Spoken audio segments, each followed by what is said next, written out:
Salam sejahtera, terima kasih karena bersama dengan saya di Nazilin Unity Channel. Akhirnya Akmal Saleh bakal ke mahkamah. Dan apabila beliau telah disaman ini, beliau kini mungkin akan mendapat igawan paling ngeri. Teresa Kok akhirnya memfailkan saman fitnah ke atas Akmal Saleh.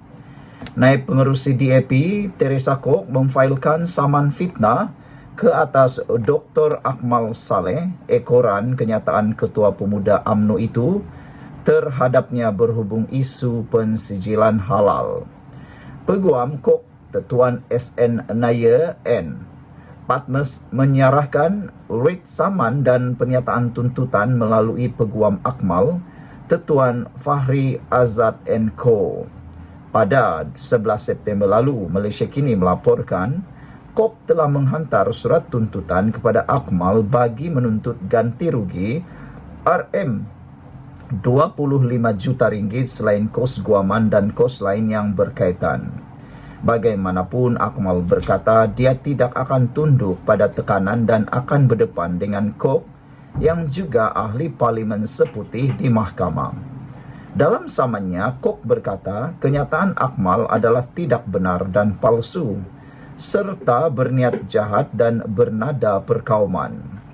Menerusi tindakan sivil itu, Kok menuntut sejumlah ganti rugi, antaranya ganti rugi pampasan teruk dan teladan. Selain itu, dia memohon mahkamah mengeluarkan injuksi untuk menghalang Akmal Saleh daripada mengulangi kenyataan yang didakwa fitnah itu. Kok juga memohon faedah 5% setahun untuk jumlah yang ditetapkan mahkamah dan relief lain yang dirasakan sesuai. Dalam writ saman yang difailkan di Mahkamah Tinggi Melaka pada 14 Oktober lalu, Kok mendakwa Akmal membuat kenyataan itu menerusi video yang dimuat naik di TikTok, Facebook, dan Instagram pada 7 September. Dia mendakwa kenyataan Akmal Saleh antara lain merujuknya sebagai nyonya tua, membayangkannya sebagai seorang yang resis, tidak menghormati Islam dan tidak memahami isu pensijilan halal, tidak sensitif dan mengancam keamanan dan keharmonian negara. Ekoran kenyataan itu, kata Kok lagi, dia mengalami tekanan mental yang teruk dan aib.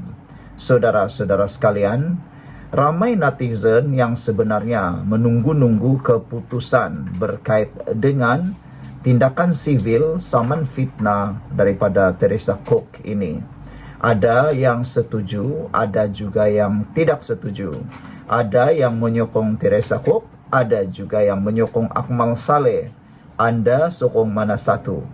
Ramai pengulas politik mahu melihat pertembungan buku dengan ruas antara Teresa Kok dan juga Akmal Saleh ini.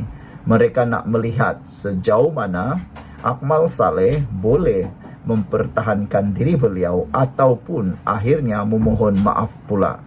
Apa yang dinyatakan oleh netizen ialah semoga kes ini tidak ada permohonan maaf dan akan diteruskan di mahkamah dan dihabiskan dengan keputusan.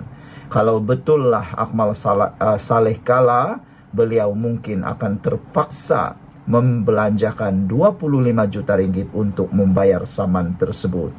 Greenfish 2455 dalam ruangan komen di Malaysia kini menyatakan, bukan salah saya tetapi salah media arus perdana dan media sosial. Green Cita 3211 kata, ya, saman sampai Dr. Akmal Saleh ini bankrupt katanya. Kalau Akmal Saleh ini ada wang yang banyak, bayar saman yang berjuta-juta ringgit itu. Maka siasat lagi, di mana doktor itu dapat duit begitu banyak? Kalau nak main, maka mainlah besar-besaran. Kita rakyat nak lihat, Dr. Akmal Saleh ni menentang habis-habisan di mahkamah mempertahankan diri katanya. Grey Kancil 2336 kata, seronok ni, tak sabar nak tengok episod drama ni bila ditayang nanti. Mari kita tengok siapa yang kena, kata beliau. Menambah pula, Diharapkan tiadalah pihak yang tiba-tiba memohon maaf dan mahu kes itu disenyapkan pula. Sekian dulu untuk kali ini. Jangan lupa tinggalkan komen anda, tekan butang subscribe. Bye-bye. Salam sejahtera, terima kasih kerana bersama dengan saya di Nazlin Unity Channel. Agak malang bagi Najib, selepas permohonan maaf beliau, bukannya dapat berita baik, bahkan bertimpa-timpa pula perkara buruk yang dia terima. Terkini, Fahmi Fazil telah menyatakan Najib tiada kaitan dengan pindaan undang-undang tahanan rumah. Terkini juga Latifah Koya mengatakan Anwar Ibrahim tidak punya kuasa untuk menerima permohonan. Bukan urusan Anwar untuk menerima permohonan maaf Najib, kata beliau. Dan yang terkini pula apabila Tony Pua, seorang aktivis politik, juga pemimpin DAP, pemimpin ahli parlimen DAP satu ketika dahulu yang lantang bercakap tentang perjuangan dan kebebasan di Malaysia, juga mengatakan menyindir Najib Tun Razak. Beliau kata, bukan salah saya, Tony Pua sindir permohonan maaf Najib. Ramai orang sangka Najib selepas dia memohon maaf, mungkin dia akan dapat belas kasihan daripada rakyat. Mungkin rakyat akan melupakan jenayah yang sedang dibicarakan terhadap beliau. Tapi ada juga netizen kata, apapun yang Najib lakukan, 1000 kali pun Najib memohon maaf, rakyat dan netizen tidak akan dapat melupakan apa yang sudah berlaku kepada negara, terutamanya kes berkait kerugian 1MDB. Tony Pua kata, bukan salah saya, dia sindir permohonan maaf Najib. Tony Pua, seorang pengkritik terkenal skandal 1MDB, mengulas permohonan maaf bekas Perdana Menteri Najib Razak. Berhubung kontroversi tersebut dengan nada yang sangat-sangat sinis. Dalam satu hantaran di Facebook, tanpa menamakan bekas Perdana Menteri itu, Pua membangkitkan bagaimana Najib telah membenarkan penyelewengan yang didakwa berlaku, mendapat manfaat daripadanya dan kemudiannya cuba untuk menutupinya.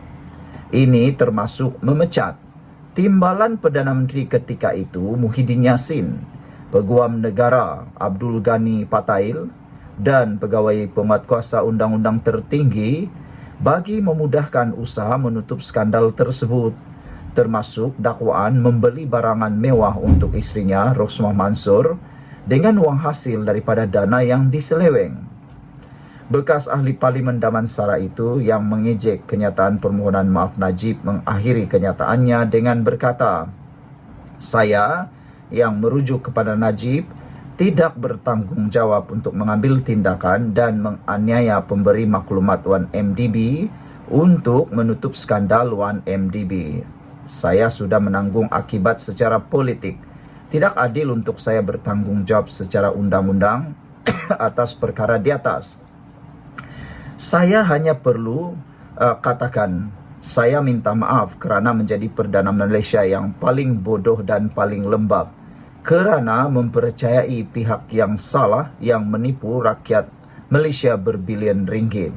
Saya tidak sepatutnya berada di penjara, walaupun saya mendapat manfaat besar daripada hasil 1MDB dalam bentuk wang tunai dan barangan. Itu bukan salah saya, sungguh, kata Tony Pua.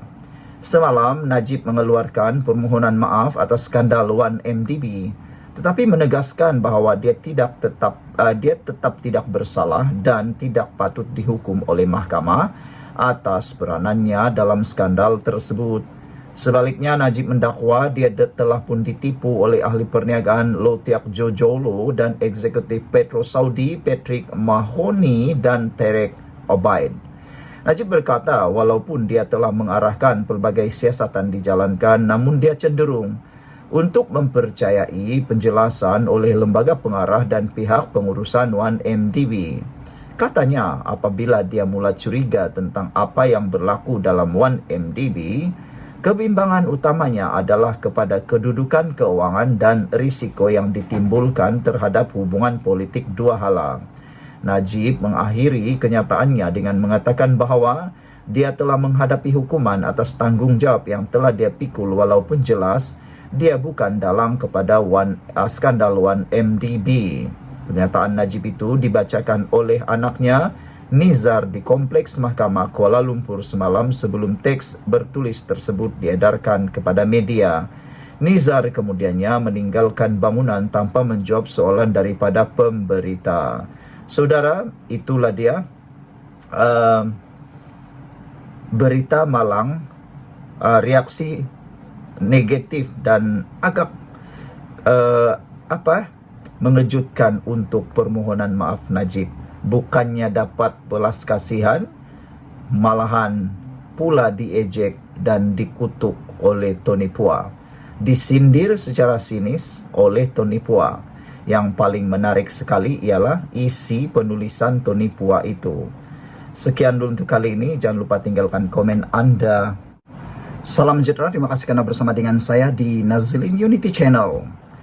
2 jam selepas Najib memohon ampun dan maaf daripada rakyat Malaysia yang mendapat pelbagai reaksi daripada rakyat Malaysia.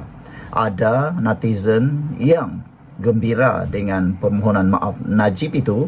Ada juga yang gembira tetapi dengan bersyarat. Mereka kata walaupun Najib telah pun memohon maaf, beliau perlu terus dihukum kerana permohonan maaf bukanlah bukanlah kunci untuk Najib dibebaskan, kata netizen. Ada juga yang mengaitkan permohonan maaf itu dengan tahanan rumah Najib. Netizen kata, pengulas politik kata, walaupun Najib beribu-ribu kali memohon maaf, beliau tetap perlu diteruskan perbicaraannya dan hukuman yang sedang dijalani oleh Najib. Hari ini, satu lagi berita yang memang agak duka cita kepada Najib ialah apabila dinyatakan bukanlah urusan Anwar Ibrahim untuk menerima maaf Najib. Saudara, Anwar Ibrahim beberapa jam yang lepas telah pun menyatakan bahawa permohonan maaf Najib itu diterima dengan baik. Tapi tidak ada kenyataan apa-apa yang menyatakan bahawa Anwar Ibrahim menerima dan mengampuni Najib. Dia boleh terima seperti biasalah kan? Takkanlah dia tak boleh terima pula. Tapi Anwar Ibrahim tidak menyatakan lebih daripada menerima dengan baik. Saudara, apabila kenyataan ini keluar, maka ramai netizen memberikan reaksi positif. Kata mereka, betul, bukan urusan Anwar terima maaf Najib. Tiada apa-apa kuasa yang dapat digunakan, ditawarkan oleh Anwar untuk membebaskan Najib. Perdana Menteri Anwar Ibrahim menerima baik permohonan maaf Najib Razak berhubung skandal 1MDB mengundang kritikan. Peguam Latifah Koya menemplak Anwar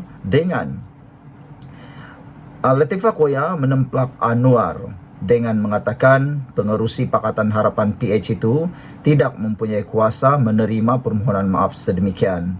Kata beliau, bukan urusan dan kuasa Perdana Menteri untuk menerima permohonan maaf sebegitu. Bukan tugasnya, kata beliau. Oleh kerana Najib masih menegaskan dia tidak bersalah, penerimaan Anwar itu membenarkan jenayahnya, kata Latifah Koya. Tetapi secara peribadi, saya merasakan bahawa mungkin berlaku salah faham, salah petik, salah sudut pandang oleh Latifah Koya. Anwar Ibrahim tidak pun menyatakan beliau membenarkan jenayah itu ataupun mahu membebaskan Najib. Anwar hanya mengatakan menerima permohonan maaf Najib dengan baik. Kata Latifah lagi, ia memberanikan golongan korup memperlekeh mahkamah dan merendahkan SPRM, kata bekas Ketua Pesuruhjaya SPRM itu di laman X. Latifah juga mempersoalkan sama ada penerima maaf itu merupakan permulaan untuk membebaskan Najib untuk tahanan rumah.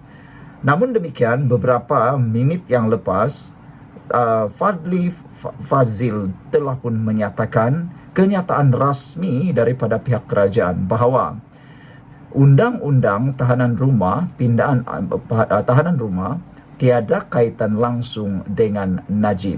Itu adalah kenyataan rasmi daripada kerajaan yang mungkin belum dibaca oleh Latifah Koya. Sementara itu, dalam reaksi segera, bekas ahli Parlimen Sepang Muhammad Hanifah Maidin yang juga pemimpin amanah berkata, penerimaan Anwar terhadap permohonan maaf tidak mewakili semua orang. Bekas Timbalan Menteri di Jabatan Perdana Menteri itu berkata dalam catatan Facebook yang tegas, dengan hormatnya, saya tidak fikir anda mewakili kami semua. Anwar sebelum ini berkata dia terima baik permohonan maaf Najib. Anwar berkata demikian ketika ditanya wartawan mengenai perkara itu selepas solat Jumat hari ini di Putrajaya. Semalam Najib dalam satu kenyataan yang dibacakan oleh anaknya Nizar di Mahkamah Tinggi Kuala Lumpur memohon maaf kerana skandal 1MDB berlaku semasa pentadbirannya tetapi mengekalkan dia tidak bersalah. Sekian untuk kali ini. Jangan lupa tinggalkan komen anda, sila tekan butang subscribe.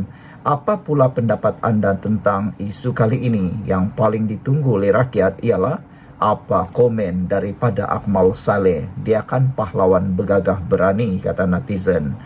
Bukan, kata Greenfish 2455, bukan juga urusan kamu. Wah, dia juga kata tentang pembebasan Najib atau tentang permohonan maaf Najib atau tentang tahanan Najib bukan juga urusan Latifah Koya. Sekian dulu untuk kali ini, kita jumpa lagi.